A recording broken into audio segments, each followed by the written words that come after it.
नहीं, मैंने first time ही देखा क्योंकि जैसे 7 फेरे लेते हैं तो उनका तो एक अलग से रहता है ना, बट इसमें जब चीज़ें फैमिली के बीच में खुलेआम बताई जाएँ कि आपको इस तरह से अपने पार्टनर के साथ रहना है, तो वो बहुत अच्छी हैं, डिफरेंट हैं और जब हम उस पे इम्प्लीमेंट करते हैं तो हम एक अच्छे रिश्ते की शुरुआत कर सकते हैं और नमस्कार, आप देख रहे हैं एनबी न्यूज़ 24/7 नीलम बोध के साथ। और साथियों, आज हूं मैं जम्मू कश्मीर के उधमपुर में और यहां पर आने का एक विशेष कारण है क्योंकि मैं आपको अवगत करा दूं आजकल जिस तरह से जो बौद्ध संस्कृति है वो फिर से भारत में लौट रही है। और किस तरह से लौट रही है, क्योंकि जिस तरह से आप सबने देखा, क्योंकि एक परंपरा कहे या रीति रिवाज कहे या फिर जितने भी संस्कार होते हैं, जब तक वो परिवार में नहीं होते तो किसी भी संस्कृति की पुनर्स्थापना की संभावना नहीं रहती है। और हम देख रहे हैं कि जम्मू कश्मीर और खासकर उधमपुर में ये क्रांति बहुत तेजी से फैल रही है। पिछले दिनों काफी ऐसी शादियां हुई हैं जो बौद्ध परंपरा के अनुसार हुई हैं, लेकिन कल फिर से एक ऐसी शादी हुई उधमपुर में। आदरणीय अशोक बंसल जी के बेटे की कल शादी हुई जो कि बौद्ध परंपरा से हुई। लेकिन कई बार हम देखते हैं कि जो समाज में परंपराएं बनी होती हैं वो कहीं ना कहीं मुंह खोलकर सामने खड़ी हो जाती हैं। लेकिन जम्मू कश्मीर जो कभी कनिष्क राजा की राजधानी रहा, पूरा बौद्ध विचारधारा से लबालब रहा, लेकिन आज खुशी की बात यह है कि जो जम्मू कश्मीर का पुराना इतिहास था वो अपने आप को दोहरा रहा है। तो साथियों, बहुत सारी चीजें हैं और तमाम विषयों पर मैं चर्चा करूंगी। अब शांति, करुणा और समानता का संदेश देने वाला बौद्ध धर्म जीवन के हर रिश्ते को सरल और सार्थक बनाता है। आज हम बात करेंगे बौद्ध विवाह की। बौद्ध धर्म में विवाह कोई धार्मिक बंधन नहीं बल्कि एक सामाजिक समझौता माना जाता है।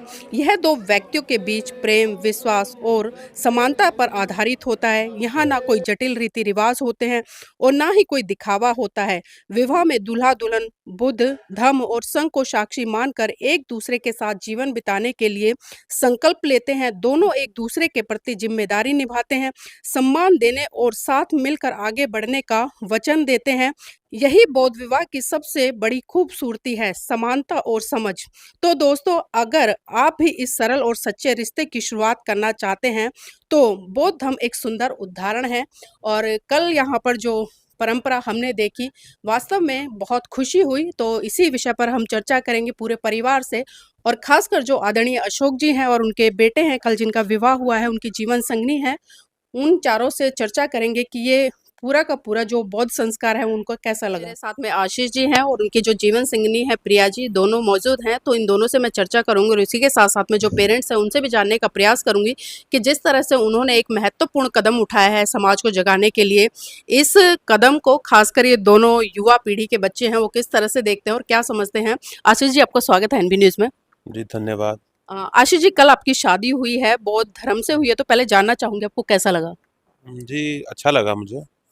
और आई थिंक ये एक समाज में एक काफ़ी एक अच्छी एक अच्छा इनिशिएटिव है कि जिससे मतलब हम लोग कुछ जो अब हमारा इतिहास है, जो बहुजन लोगों का इतिहास है, तो जैसा कि हम लोग मूल निवासी हैं यहाँ के, तो ये काफ़ी एक मैसेज जाएगा, स्ट्रॉन्ग मैसेज जाएगा सोसाइटी में, ताकि जिससे हम आने वाले फ्यूचर में और भी मतलब इस तरह की जो शादियाँ हैं, जो ये बुद्ध धर्म के अनुसार हम करवा सकें। अच्छा अच्छा, ये तो आपने बता दी। कुछ बुरा भी लगा क्या इस दौरान जो क्रियाकलाप हो रहा था? बहुत सारी चीजें ऐसी होंगी शायद आपने पहले देखी हो या ना भी देखी हो, तो वो थोड़ा सा बताएं।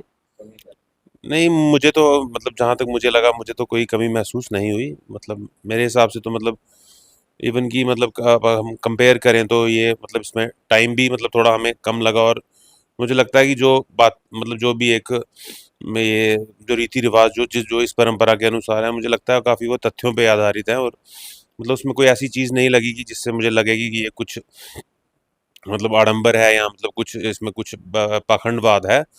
तो मैं यही कहूँगा कि मतलब ये एक साइंटिफिकली भी एक उस तरीके से भी मतलब मुझे जो मतलब जेन्युइन लगा ये चीज़ तो। अच्छा, इस परंपरा को आगे भी बढ़ाएंगे या सिर्फ खाली शादी तक सीमित रह जाएंगे? क्योंकि बहुत सारे लोगों को हम देखते हैं शादी में समाज को दिखाने के लिए या अपने जो रिलेटिव्स होते हैं उनको मोटिवेट करने के लिए कर देते हैं, लेकिन बाद में फिर वही परंपराएं जो सदियों से चली आ रही हैं उस तरह का रहेगा या वास्तव में बिल्कुल चेंज आएगा? नहीं, मतलब हम तो अब जो नई जनरेशन है, जैसे कि हमने अपने मतलब अपने फादर से या अपने मदर से जो चीज़ सीखी हुई है, तो हम लोग तो इसको चाहेंगे, हम इतना टाइम नहीं दे पाते हैं, पर हमारी कोशिश रहेगी इस चीज़ को कि हम आगे भी इसको स्ट्रांगली जो है अपने मतलब मित्रों में या मतलब जो भी है परिजनों में हम इस चीज़ को लेके जाएं।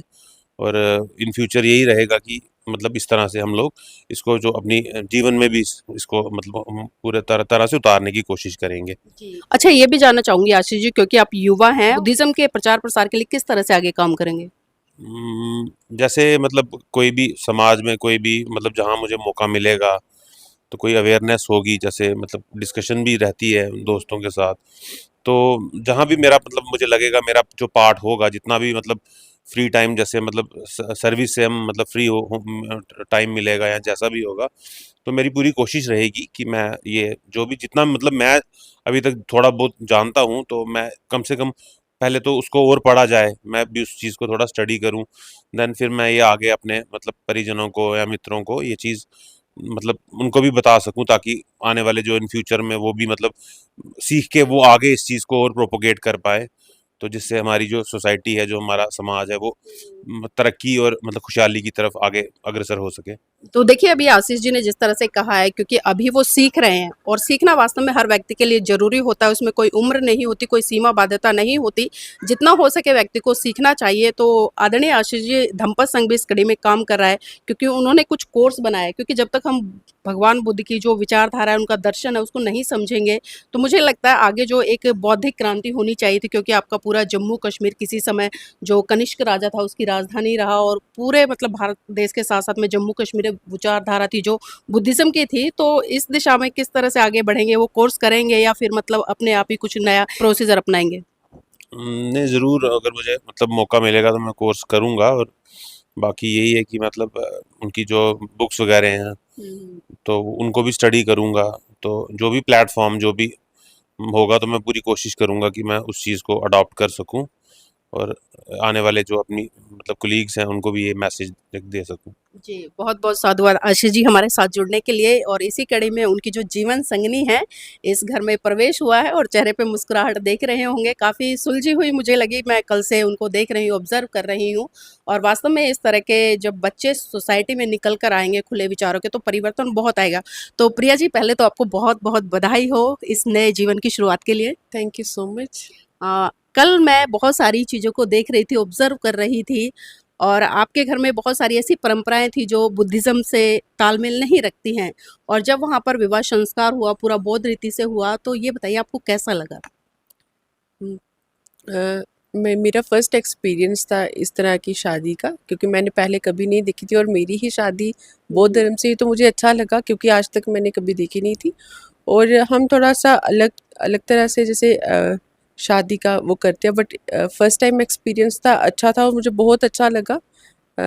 और जैसे पापा ने पहले ही बोला था कि शादी बुद्धिज़्म रीति-रिवाज से होगी, तो हमने कहा था कि शादी ही है, मेन तो शादी है ना, तो वो अगर बुद्धिज़्म से हो तो हमें भी अच्छा लगेगा, और सीखने को भी मिलेगा कि कुछ अलग से कैसे हो सकता है ना, जो पहले से रीति-रिवाज चल रहे हैं उससे अलग कैसे हो जी। सकता है। तो अच्छा, अच्छा। कुछ अटपटा नहीं लगा? क्योंकि अक्सर हम जो सोसाइटी में शादियाँ देखते हैं, 7 फेरे होते हैं, जी, पंडित होते हैं, बहुत सारे मंत्रों का उच्चारण होता है। कई बार हमें समझ में नहीं आता कि वो क्या जी। कह गए। लेकिन कल जिस तरह से आपको 22 प्रतिज्ञाएँ दिलाई, आपके जीवन से बहुत महत्वपूर्ण रखती हैं, और इस तरह से आपने कभी देखा है सोसाइटी में इस तरह की जो 22 प्रतिज्ञाएँ वर-वधू के द्वारा ली गई हों? नहीं, मैंने फर्स्ट टाइम ही देखा, क्योंकि जैसे 7 फेरे लेते हैं तो उनका तो एक अलग से रहता है ना, बट इसमें जब चीज़ें फैमिली के बीच में खुलेआम बताई जाएँ कि आपको इस तरह से अपने पार्टनर के साथ रहना है, तो वो बहुत अच्छी हैं, डिफरेंट हैं, और जब हम उस पे इम्प्लीमेंट करते हैं तो हम एक अच्छे रिश्ते की शुरुआत कर सकते हैं और एक अच्छी फैमिली में जा सकते हैं, ग्रो कर सकते हैं। तो मुझे अच्छा लगा वो सब जो भी आपने कल हमें वहाँ पे बताया, तो जी, अच्छा, जी। वेल एजुकेटेड है, पढ़े-लिखे भी हैं, और आज हम देख रहे हैं समाज में बहुत सारी चीज़ें ऐसी हैं जो जी, नहीं होनी चाहिए, जिसमें कि फॉर एग्ज़ाम्पल मैं बात करूँ, पाखंडवाद है, रूढ़िवादी परंपराएँ हैं। हम कहते हैं कि पहले से चली आ रही हैं, लेकिन आज वर्तमान जो पीढ़ी है, पढ़ी-लिखी पीढ़ी है, वैज्ञानिक सोच को रखती है और साइंटिफिक टेम्परामेंट को स्थापित करने के लिए काम भी करती है। तो इस दिशा में आप लोग आगे किस तरह से काम करेंगे उन्हीं रूढ़िवादी परंपराओं को? क्योंकि हम देखते हैं कई बार ऐसा हो जाता है कि पेरेंट्स के कारण या दादा-दादी के कारण हमें करनी पड़ती है, उनको करेंगे या फिर उन्हें समझाएँगे कि भई ये चीज़ें गलत रही इतिहास में, और जो संस्कृति या धर्म हमें अत्याचार, शोषण जिसने किया हमारे ऊपर, उसे बदल देना चाहिए? इस तरह से मतलब शुरुआत करेंगे या फिर जो कहेंगे वो मान लेंगे? जैसे अभी तक की बात करें तो जैसे हमारे पेरेंट्स या दादा दादी जो भी चीज़ें बताते रहे हम उस पे ही करते रहे, क्योंकि अलग से हमें बताया नहीं है। बट जब हम इन चीज़ों को देखते हैं तो जब हम उनको समझते हैं तो हमें पता चलता है कि शायद कहीं ना कहीं हमें चेंज की ज़रूरत है ना, हमारे समाज को और बहुत सारे लोगों को इस चीज़ की ज़रूरत है। तो उसका तो करना चाहिए। और सबसे पहले जब तक शुरुआत खुद से नहीं होगी तो हम समाज को नहीं बदल सकते। तो वही चीज़ है, सबसे पहले खुद को चेंज करना है, देन आप लोगों को बता सकते हो उसके बारे में जी। चेंज। अच्छा, आपकी लाइफ में पेरेंट्स का तो बहुत बड़ा योगदान रहता ही जी रहता है हर चीज़ में। जी। लेकिन इस देश में एक ऐसे महामानव भी हुए हैं जिनका नाम डॉक्टर अंबेडकर है, जिन्होंने भारत का संविधान लिखा। हाँ तो जी। उनके बारे में थोड़ा-सा बताएँ कि आपके जीवन में वो किस तरह से महत्वपूर्ण भूमिका निभाते हैं?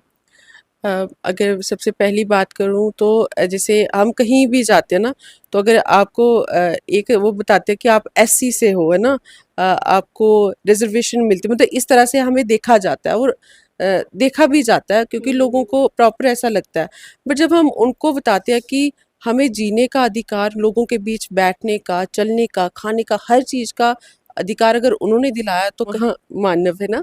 तो उन्होंने बहुत सारी चीज़ें हम लोगों के लिए की, तो हमारा भी थोड़ा फ़र्ज़ बनता है कि हम उन चीज़ों को आगे लेके चलें लोगों अच्छा, के साथ। समाज में एक सवाल और उठता है और हाँ खासकर हम जी। दूसरी संस्कृति के लोगों को देखते हैं, वो कहते हैं कि डॉक्टर अंबेडकर ने सिर्फ दलितों के लिए किया, हाँ। मतलब पर्टिकुलर जो बहुजन समाज है उनके लोगों के लिए किया। लेकिन क्या आपको लगता है आज देश की चपरासी से लेकर राष्ट्रपति तक महिलाएं बन रही है, तो क्या लगता है उसमें किसी और का योगदान है?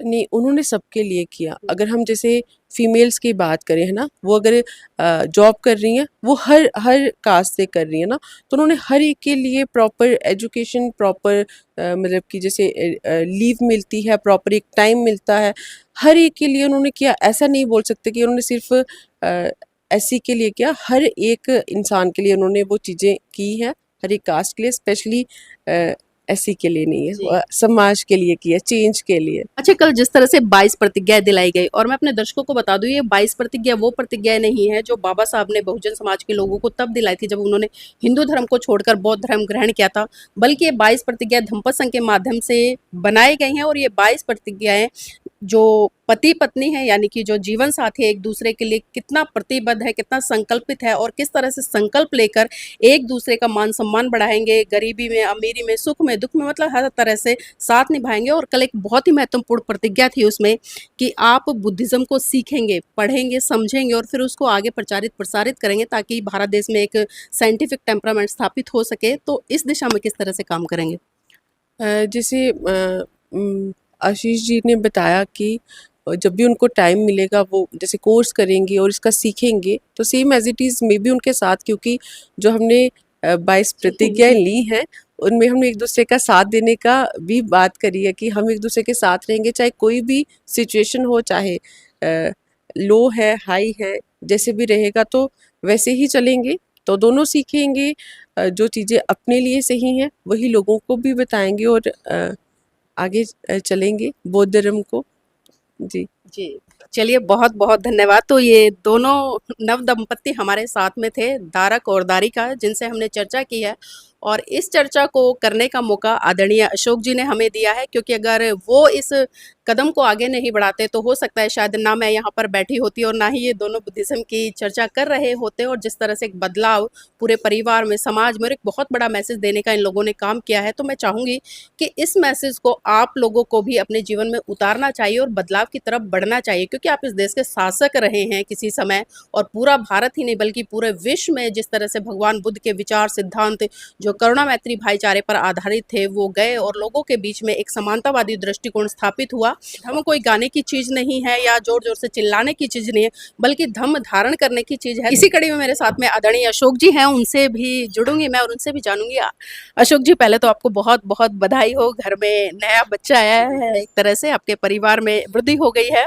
तो थोड़ा ये बताएं कल जो कार्यक्रम हुआ है बहुत संस्कार से, क्योंकि जब समाज में हम लीक से हटकर काम करते हैं तो बहुत सारी हमें समाज की प्रताड़नाएं भी झेलनी पड़ती है, तरह तरह के ताने भी आते हैं, तरह तरह की बातें भी उठती हैं। तो कुछ ऐसा परिवार में रिश्तेदारों की तरफ से या समाज की तरफ से रहा? ऐसी बातें तो होती रहती हैं। सबसे पहले मैं आपको धन्यवादी हूँ कि आपने अपना समय मुझे दिया और दिल्ली से इतनी दूर से यहाँ आए और मेरी बेटे की शादी पे आपने यहाँ पे पूरी शमूलियत की उसका मैं धन्यवादी हूँ। बाकी रही बात ये पाखंडवाद की, और मैं समाज में इन बातों से नहीं डरता हूँ, क्योंकि जो पाखंडवाद और झूठ पे आधारित बातें हैं उनको मैं शरेआम डंके की चोट पे बोल देता हूँ, चाहे उसका नतीजा मेरे लिए बुरा ही क्यों ना हो। लेकिन जब सच पे चलना है, सच्चाई के रास्ते पे चलना है, तो फिर डरना किस बात के लिए। तो मेरे जीवन में ये बड़ी जब से मैंने ये बाबा साहब को स्टडी किया है, ज्योतिबा फुले को स्टडी किया है, और भगवान बुद्ध को हमने जब से मैंने स्टडी किया है, तो मेरे मन में ये था कि जब भी मैं कोई अपने बेटे की शादी करवाऊंगा, आज की बड़ी पुरानी, जब भी छोटे बच्चे मेरे छोटे थे, तो ये था मैं उस तरीके से कराऊंगा। लेकिन वो शायद मन में कभी कभी शंका भी होती थी, पता नहीं ये इस तरीके से हो भी पाएगा कि नहीं हो जी। पाएगा। इसके लिए मैं अपने बेटे आशीष का धन्यवादी हूँ, अपनी पत्नी, इनको यहाँ पे हम प्रीतिका बंसल कहते हैं, तो इनका भी मैं धन्यवादी हूँ कि इन्होंने मेरा पूरा साथ दिया है, और इस प्रतिक्रिया को हमने संपन्न किया, और आपकी मदद से हम ये बुद्ध की परंपरा से हमने अपने बेटे की शादी की है। सबसे महत्वपूर्ण जब बात यह है, क्योंकि जब भी शादी होती है तो लड़की के घर जाके होती है, जी। तो लड़की वालों ने, मैंने एक बार कहा, उन्होंने कहा शादी करनी है, इसमें चाहे कोई भी परंपरा हो, चाहे वो राधा स्वामी की परंपरा हो, चाहे ये हमारे पठानकोट के गुरु हैं गुरु गुरदीप महाराज, उनके अनुसार हो, या किसी और तरीके से हिंदू जो रीति रिवाज है उस तरीके से हो, हमें कोई उसमें वो नहीं है, आप जिस तरह से चाहें कर सकते हैं। उनका मैं तहे दिल से धन्यवादी हूँ कि उन्होंने पूरा साथ दिया है, और हो सकता है उनको भी किसी ने आगे पीछे बहुत सी बातें कही होंगी, ये कौन सी शादी करा रहे हैं आप, ये है वो है, लेकिन मैं ये समझता हूँ जब लोगों ने बैठ के वहाँ पे सुना है, हमारे घर में भी जब आपने उस पर बात चर्चाएं की है, तो लोगों की समझ में आई है कि सच्चाई का मार्ग जो है यही है। जी। तो देखिए, वास्तव में मैं भी अक्सर देखती हूँ, मैं खुद अनुभव करती हूँ, जब हम सोसाइटी में जाते हैं और शादियाँ देखते हैं, कई बार ऐसा होता है कि दोनों पक्ष भी राज़ी होते हैं, लेकिन कई बार बीच में कुछ ऐसे लोग आ जाते हैं जो कि तंजात्मक व्यंग्य कसते हैं और वहाँ पर काम बिगाड़ने का काम करते हैं। लेकिन कल जब हमने लड़की के घर वालों को देखा, मतलब बड़े पोलाइट थे, किसी ने कोई ऐसी आपत्ति नहीं जताई, हमने कहीं से कुछ भी कोई भी सामान उठाया, यहाँ तक कि मैं आपको बता दूँ, उनका साइड में एक मंदिर लगा हुआ था, उसमें दीपक था, हमारे पास मोमबत्ती नहीं थी, तो हमने वो दीपक उठाकर उधर रख लिया, तो उस चीज़ को लेकर भी कोई आपत्ति नहीं थी। मतलब बड़े पीसफुली लोग थे, और यही होता है धर्म को समझने वाले लोगों को काम, और आपने ये काम किया, वास्तव में आप साधुवाद के पात्र हैं। तो मैडम भी हैं, क्योंकि मैडम के सर के द्वारा थोड़ी सी शिकायत आई थी मेरे पास में, खैर मैं उन पर चर्चा नहीं करूँगी, क्योंकि ये बदलाव के लिए आपको आगे बढ़ना पड़ता है, और कई बार होता है कि हम परंपराओं के वशीभूत कुछ ऐसी चीज़ें कर लेते हैं जो नहीं करनी चाहिए। तो मैडम पहले ये बताएं, कैसा लगा घर में इस तरह के परंपरा के अनुसार शादी हुई है और एक बहुत अच्छा खुशनुमा माहौल परिवार में देखने को मिला, तो कैसा लगा? सबसे मैं पहले, मेरा गला ठीक नहीं है, चल मैं थोड़े दो लफ्ज बोल देती हूँ थोड़े। जी। मैं आपका शुक्रिया अदा बड़ा कर सकती हूँ, क्योंकि आप लोगों ने इतना कीमती टाइम हमारे निकाला हमारे लिए, तो मैं शुक्रिया धन्यवाद करती हूँ आपका। आप नहीं आते तो ये बात भी नहीं बनती थी, आप आए तो शायद हम भी थोड़े राजी हो गए, कई बातें होती हैं ना ऐसे। तो इन्होंने, इसके पापा ने बोला था कोई 8-10 साल की, आप आशीष ऐसे मान लो कि शादी के लिए, तो उसने बोला पापा कोई बात नहीं, आप जहाँ करवाओगे मैं एग्री हो जाऊंगा, मुझे क्या दिक्कत है, मैं नहीं करूँगा क्या। तो मैं इसके लिए भी बड़ी खुश हूँ कि जो बच्चों ने माना, तो मेरी खुशी इनके बिना है ही नहीं, ये खुश है तो मैं पहले खुश हूँ। तो बाकी मैं क्या बोलूँ इतना ज़्यादा, तो जो आपने किया मैसेज आएगा आगे, तो हमारे सभी के लिए अच्छा ही होगा। बाकी और जो मोहल्ले के आए हैं मेरे साथी संबंधी, वो भी सुन रहे हैं, तो हो सकता है उनका माइंड भी इन बातों में चले जाए, वो भी आगे बढ़े। एक दूसरे को देखते ही हम साथ निभाएंगे, वो भी हम सीखेंगे कि क्या करना है क्या नहीं करना है। तो ये मैसेज दूर तक जाएगा, ऐसी बात नहीं है। जी, और हाँ। देखिए मैं आपको एक जानकारी और बता दूँ, जब इनके घर में शुरुआत हुई थी इस कार्यक्रम की 26 तारीख से हुई थी और 26 तारीख से लगातार देशनाओं के माध्यम से, भगवान बुद्ध की वंदना के माध्यम से, नमन त्रिशरण पंचशील और जो भी धम्म देशनाएँ होती हैं, उसको लेकर प्रतिदिन चर्चा हुई है और ये पहली बार ऐसा हुआ है कि कंटिन्यू इतने दिनों तक ये चर्चाएँ चल रही हैं। मेरे साथ में आशीष के छोटे भाई भी हैं, काफ़ी खुश दिख रहे हैं क्योंकि घर में भाभी आ गई है, थोड़ा हँसी-मज़ाक करने के लिए। पहले तो मैं नाम जानना चाहूँगी, आपका नाम क्या है? अभी अभी जी पहले ये बताएं, घर में भाभी आई है और कल जिस तरह से विवाह हुआ है, क्योंकि आप बहुत एंजॉय कर रहे थे, मैं कल देख रही थी, तो कैसा लगा आपको? अच्छा लगा। मतलब अब डिपेंड करता है भाभी की आगे नेचर कैसी होगी। अभी तक जो भी मतलब देखने में लग रहा है, अरेंजमेंट जैसे मतलब हो रहा है, सब कुछ ठीक ही लग रहा है। बाकी आपने भी बड़े अच्छे से मतलब प्रोग्राम को आगे जो किया, कार्यक्रम रचाया जो भी था, मतलब अच्छे ठीक से आपने पूरा संपन्न किया। वो है कि जहाँ तक मैं देख रहा, देखने में तो मुझे अच्छा लगा। जी, चलिए ठीक है, बहुत-बहुत साधुवाद करते हैं हम इनको, इन्होंने सोचा नहीं है, लेकिन फिर भी मैं चाहूँगी कि आप परिवार के साथ चलें, परिवार जिस तरफ बढ़ रहा है। तो साथियों मैं चाहूँगी आप इस वीडियो को लाइक करें, शेयर करें और कमेंट करके अपनी प्रतिक्रिया ज़रूर दीजिएगा कि जो एक क्रांति हुई है, ये बदलाव हुआ है और एक समाज में एक चेतना का संचार हुआ है, ये आपको कैसा लगा और आप इस तरह की शादियों से क्या सोचते हैं, क्या समझते हैं?